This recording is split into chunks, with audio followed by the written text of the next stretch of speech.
Ji Risha, thank you for coming. कैसे हैं sister? ठीक है आप? जी जी, मैं बिल्कुल ठीक हूँ। आप कैसे हैं? अस्सलाम वालेकुम। और थैंक यू।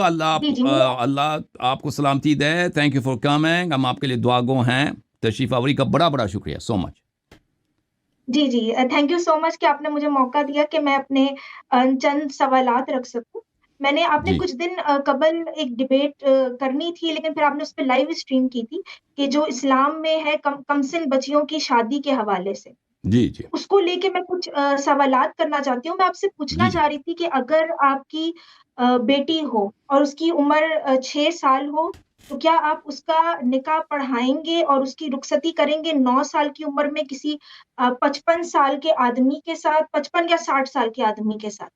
आपके तो लिहाज से ये कैसा है अगर आपको अपनी बेटी के साथ करना जी हो? जी जी तो आप यहाँ पे कुछ आपके मिस कंसीव्ड नोशंस